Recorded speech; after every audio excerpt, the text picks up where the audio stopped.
I'm Judy Lopez, daughter of Bert Kloehn, who is filming this rescue squad. And I'm Joan Kloehn, and I'm a little bit older, and I should remember a little bit more about this.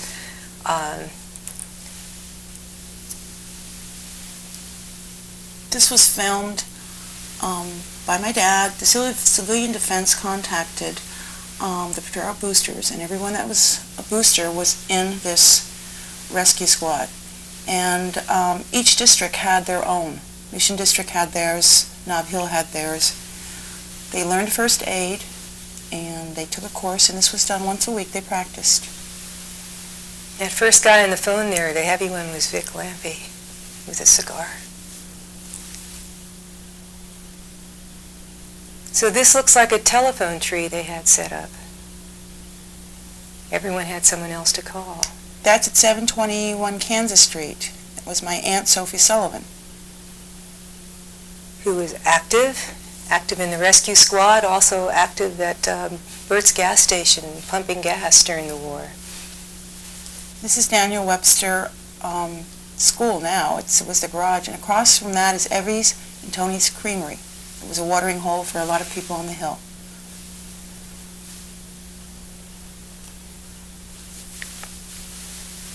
Now it's the Hill Realty.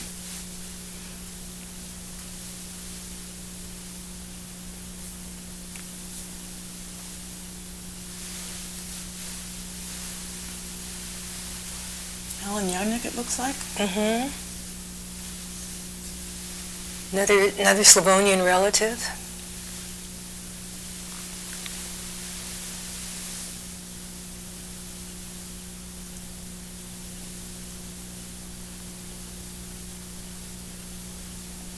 After my father completed this filming, and after the war was over, he was made an honorary lieutenant in the fire department, and he was given a badge, and he could get on the streetcar for free.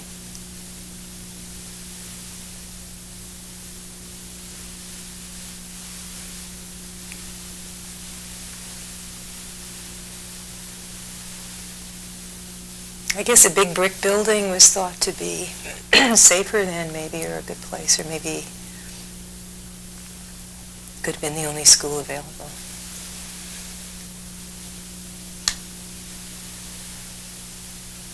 They met once a week for practice, and it was usually at night. It was usually at night, or often at night, and it seemed, I was a little girl, I was about 5, and it seemed like it was very late then, and all these men would come over afterwards in their helmets and sit down and have coffee and donuts, and it was all very exciting and also very scary for me.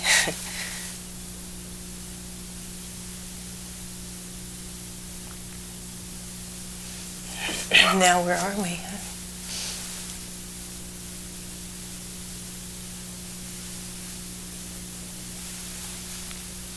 Oh.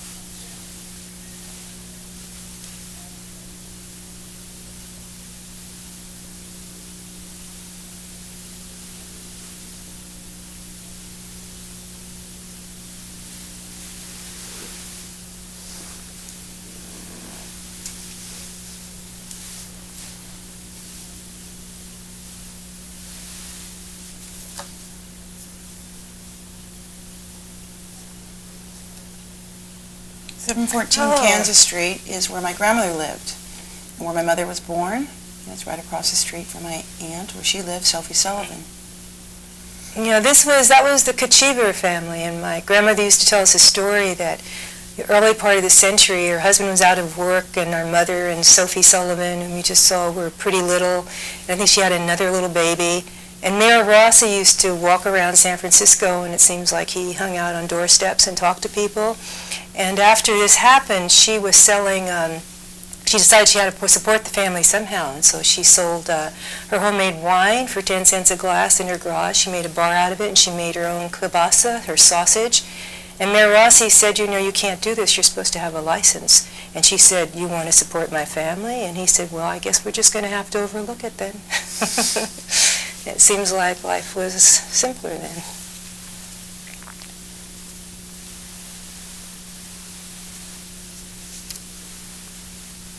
This is at Vermont and 17th Street. It's interesting because now the houses on the left are no longer there. That's for their freeway. But Vermont is a one-way street going the opposite way.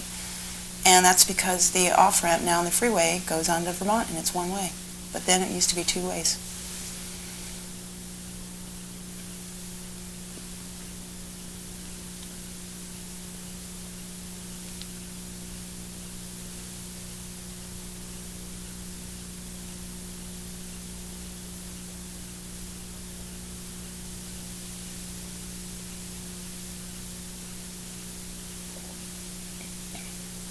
How did you say they found these men? They were from the Potrero Boosters. They all were members of the Boosters Club. And anyone that wanted to join, even if they weren't, could. It wasn't just for the boosters. You know, it seems like these men are somewhat older, so it seems like maybe they were the ones who were either too old to go into the service, the military, or perhaps they couldn't because of health or something like that.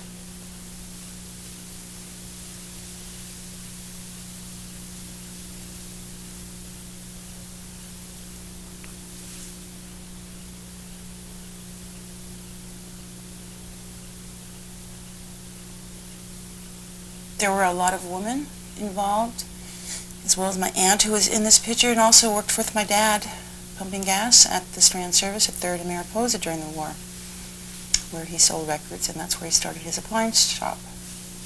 And then ended up, through a few moves, to Connecticut St, where we are now.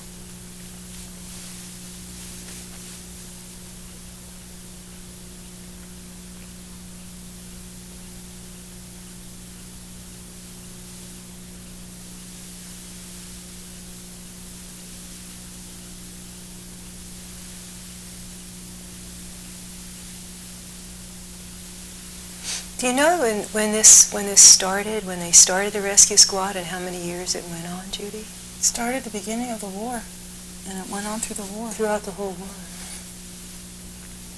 And I was born after the war, but I still remember those first aid kits. Dad must have had about 10 of them at home. And the blankets. And the blankets.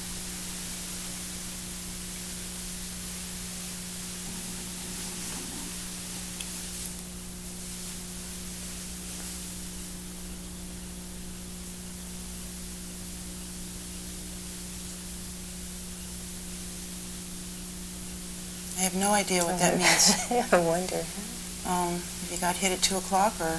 TK. You got hit at 2.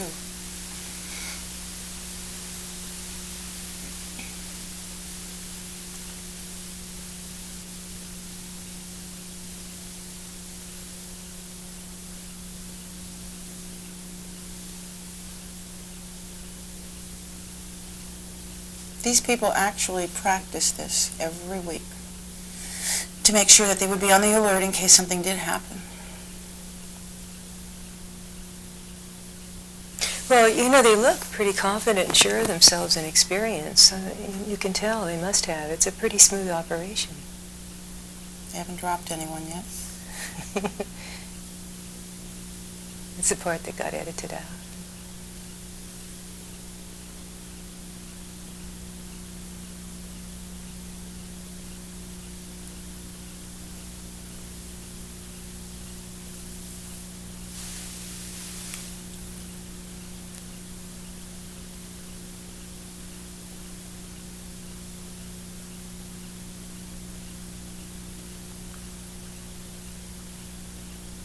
And as you saw in the beginning of the movie, this wasn't really scheduled.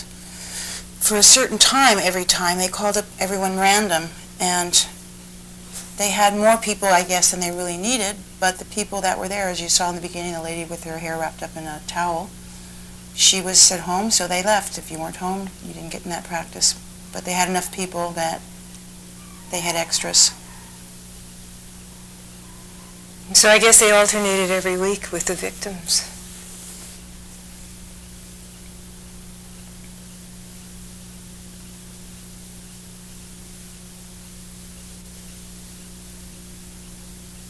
I just hope this poor man, it was a cool day, and they finished wrapping him up.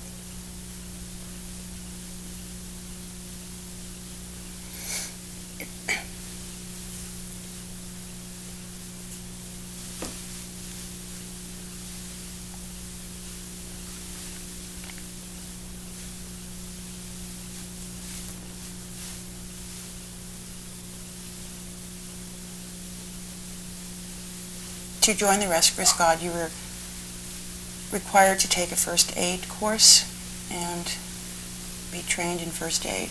And that was one of the only few things that you had to have to join up.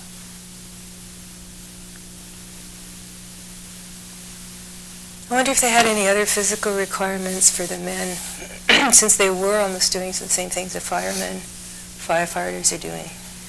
You know, like they had to be able to do a certain amount of exercise and lift and...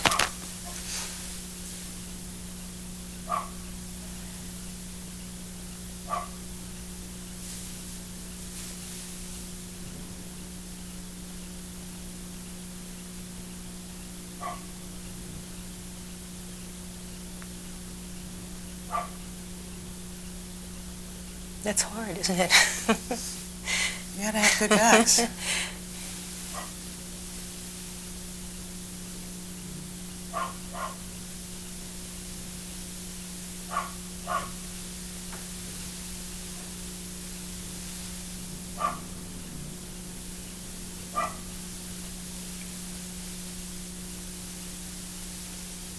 This film was taken by the Civil Defense and used as a training pilot.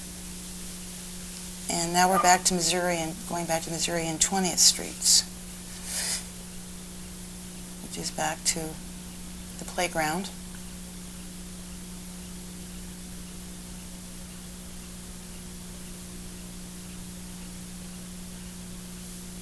And here they brought the victims in. Here's my father right there, he's a doctor. And then proceeded to help them stop the bleeding any way they could until they got him to a hospital.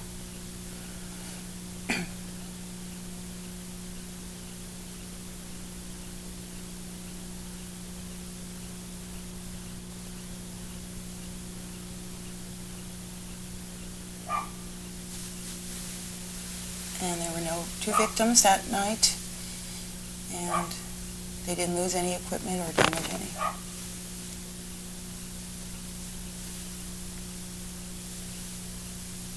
I wonder where they did that. Now this is at 18th and Potrero, I believe, when they had the old streetcar line there. The 18th Street streetcar? Should remember what it was. And I believe that gas station is still there, maybe? No.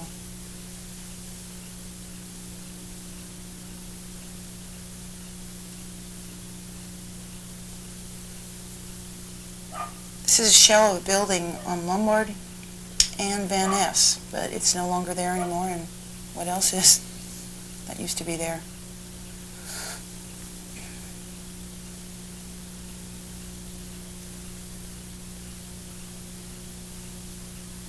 So it looks like a lot of units might have used that building.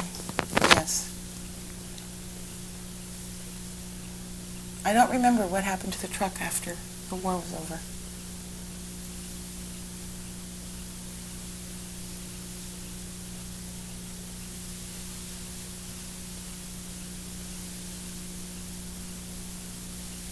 This, I guess, is a bombed-out site where there are lots of victims found.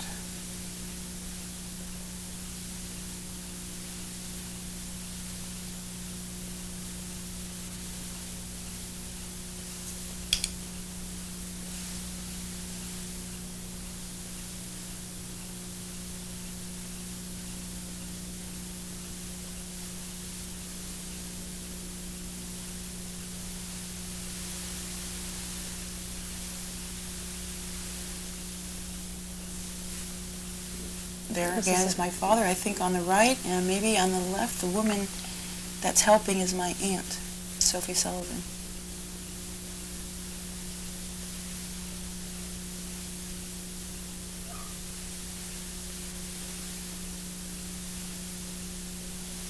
It wasn't easy playing a victim here.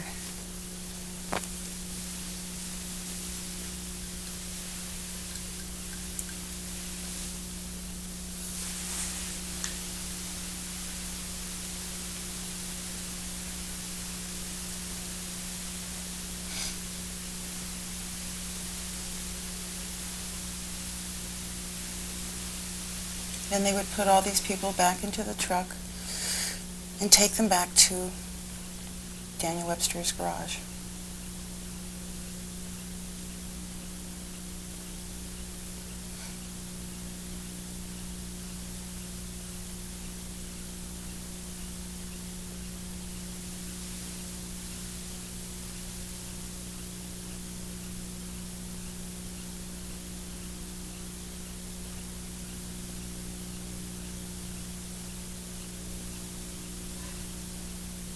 I'm sure Tony and Evie Melchior were probably also, who they owned the creamery, were probably also in the rescue squad.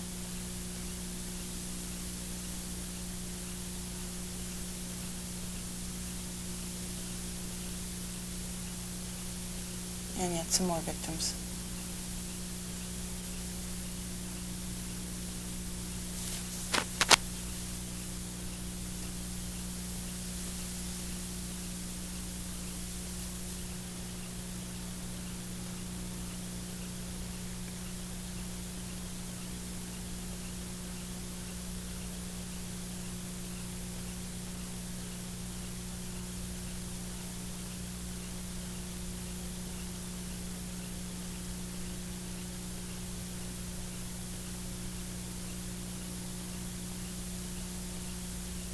I think my father was very proud that he was able to do this because he was not able to join the army because he was disabled, or...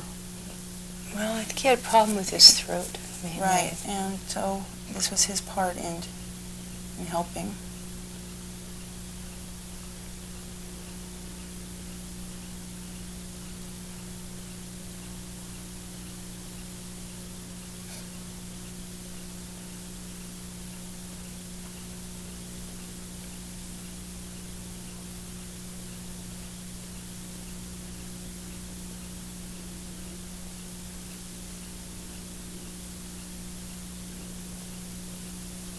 Pretty impressive. Everyone really seems to know what they're doing. Again, I hope it wasn't a hot day. Everyone really worked together as a team.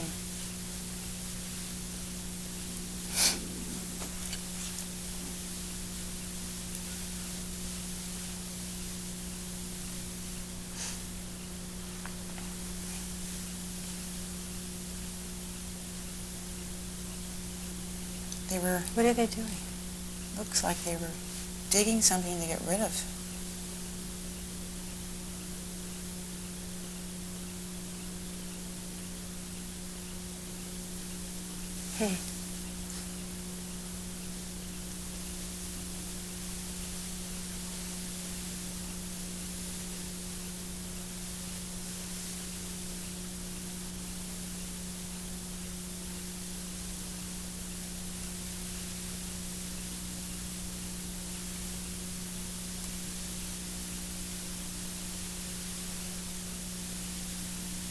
Now this is another lifting, the same building.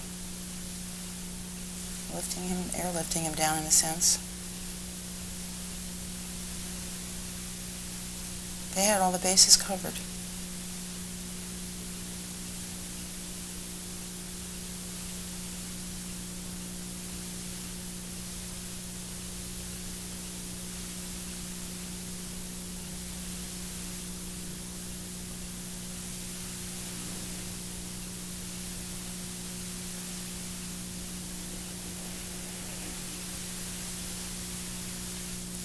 That's a real person, not a dummy. Right, they didn't practice with dummies.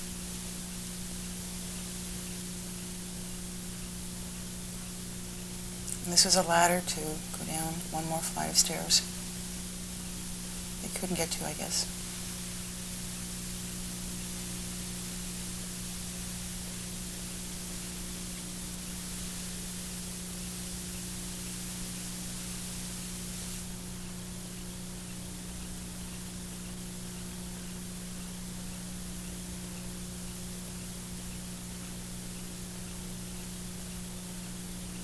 He's going to, I guess, go down there and lower this person. Find out what's...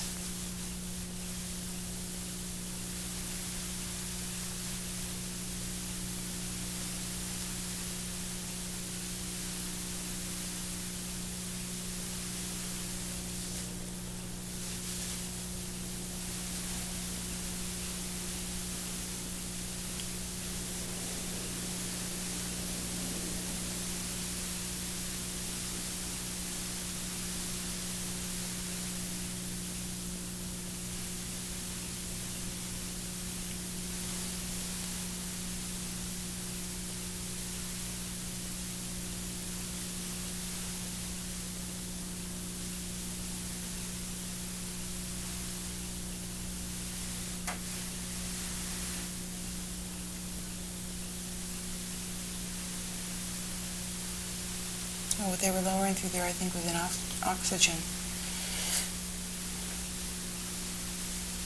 cylinder.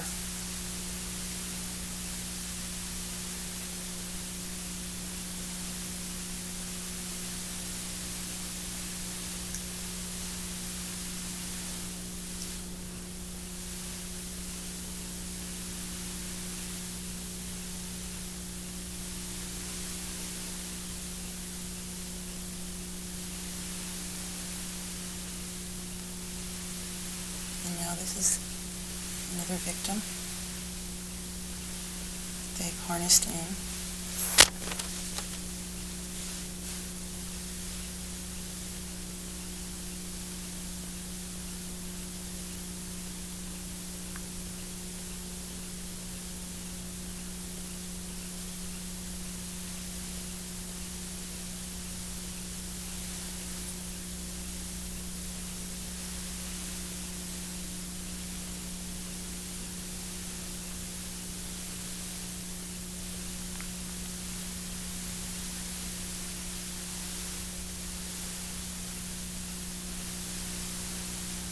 Now we have the women's team.